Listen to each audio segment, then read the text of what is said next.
حي على الفلاح.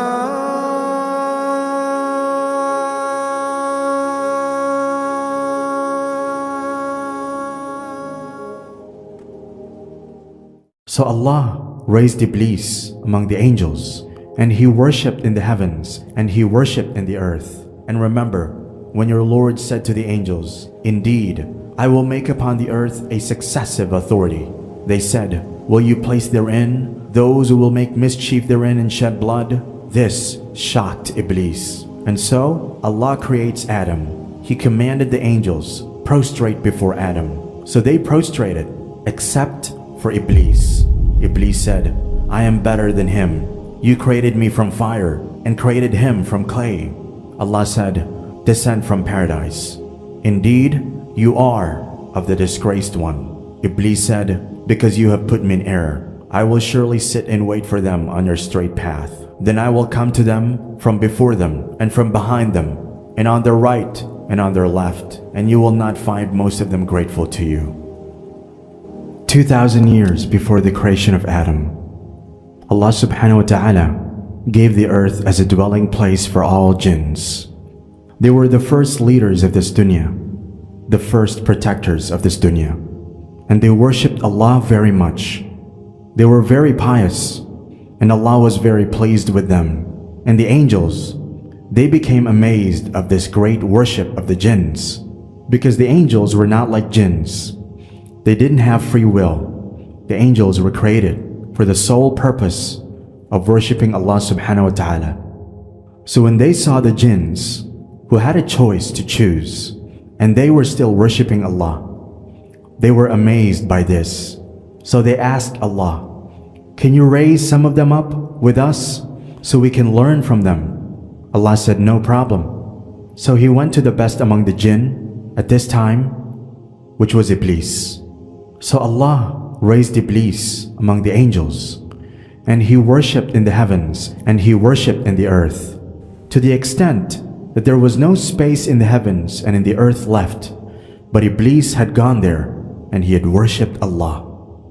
Now, over a period of time, the jinns started disobeying, and they started getting into clan wars, fighting with one another over differences among themselves. And they slay one another, and many of them stopped worshipping Allah subhanahu wa ta'ala and started worshipping other things. They started following their own desires, and the earth began to complain of them to the Lord. "O my Lord, have you created me that I should be peopled by disobedient folk?" The Lord answered, "O earth, be patient. I shall send prophets among them to lead them back to the straight path." Until that time, no prophets had appeared among the jinn. So Allah subhanahu wa ta'ala sent over 800 prophets and messengers to the jinn. Every single one of them they slew. Finally, Allah subhanahu wa ta'ala tells Iblis, "I want you to go back to the earth, and I want you to fight the disbelieving jinns." So Iblis, with 70,000 angels, went and fought with the disbelieving jinns, and he annihilated them. He wiped them out. Hassan al-Basri, rahimahullah, said, "Iblis worshipped above the 7 heavens for more than 70,000 years, until he was raised to the station of Ridwan. Iblis was the guardian of paradise for 1,000 years. Once, he read an inscription on the gates of paradise. There is a servant among the most highly favored servants of the Almighty Lord, and for a long time he will be obedient and serve his Lord well. There will come a day, however, on which he will oppose his Lord and disobey, and he will be driven from his gates and be cursed." Iblis wondered at this prediction. How can that be? He said to himself, "The closest servants to the Lord should grow disobedient to the Lord of the worlds and be driven from his holy nearness? O Lord," he pleaded, "give me permission to curse that rebellious one, whoever he may be." The Lord gave him permission, and Iblis showered curses upon that future sinner for 1,000 years, knowing not that it was to be himself. Suddenly, Allah reveals to the angels and He says, "And remember, when your Lord said to the angels, 'Indeed, I will make upon the earth a successive authority,' they said, 'Will you place therein those who will make mischief therein and shed blood? While we glorify you with praises and thanks and sanctify you.' Allah said, 'I know that which you do not know.'" Now when Allah said that, Iblis got really happy. Allah's going to now make a Khalifa, perhaps from the jinn, but Allah's decision wasn't that He's going to make a Khalifa or a vicegerent from the jinns. Allah was going to create this new creation. This shocked Iblis. And so Allah creates Adam. The angels would come and see this amazing creation. According to Ibn Kathir, Allah shaped Adam into a human being, but he remained a figure of clay for 40 years. The angels went past him. They were seized with fear by what they saw. And Iblis felt fear most. It didn't look too impressive to him. It was made of clay, dark. He tapped it and he kicked it, and it made a ringing sound, and he was able to flow through it. He found that Adam was hollow, so he thought it was a weak creature. As time went, Allah left the body of Adam, and every time Iblis looked at it, he felt fear of it. But at the same time, he's trying to beat his fear, saying, "I'm better than you. You're not going to be better than me." Allah left him there until that jealousy developed more and more and more. And now it turned into proudness, arrogance. And then he said, "If I am given influence over you, I will guide you astray. And if you are given influence over me, I would disobey you." Iblis is our enemy from day one. Adam is not even alive yet. It's just a body. And Iblis says, "If you are given influence over me, I am going to disobey you." When the time drew near to breathe the soul into Adam, as Allah decreed, He commanded the angels prostrate before Adam. So they prostrated, except for Iblis. He refused and was arrogant and became of the disbelievers. Allah said, "What prevented you from prostrating when I commanded you?" Iblis said, "I am better than him.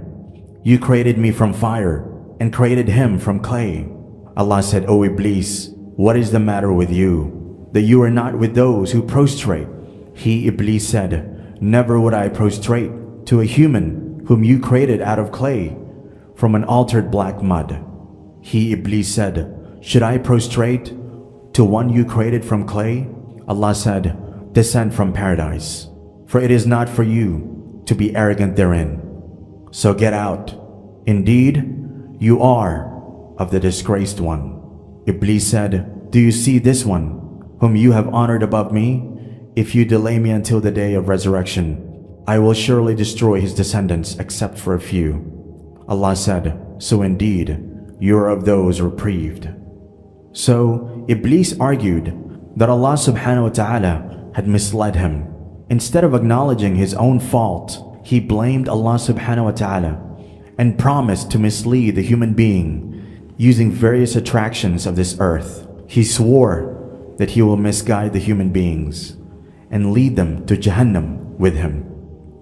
Iblis said, "My Lord, because you have put me in error, I will surely make disobedience attractive to them on earth, and I will mislead them all." He declares war on human beings. Iblis said, "Because you have put me in error, I will surely sit and wait for them on your straight path. Then I will come to them from before them and from behind them, and on their right and on their left, and you will not find most of them grateful to you." Adam, peace be upon him, and Hawa were admitted to paradise, and there they lived the dreams of all human beings. Allah permitted them to approach and enjoy everything except one tree. Allah subhanahu wa ta'ala commanded them not to even approach or go near that particular tree. "But do not come near this tree, or you both will be of the wrongdoers." Adam, peace be upon him, and Hawa knew that they were forbidden to eat the fruit of that tree. Adam, peace be upon him, was, however, a human being, and mankind lacks sufficient control over their minds and desires. Mankind also has the tendency to forget. The feelings inside the hearts change, and perseverance, willpower go up and down. Iblis summoned all the envy within him and took advantage of Adam's humanity to exploit him. He started to whisper to him day after day, "Shall I guide you to the tree of immortality and the eternal kingdom?" Iblis further gave reliance to them, mentioning that he is a well-wisher or trusted advisor to them.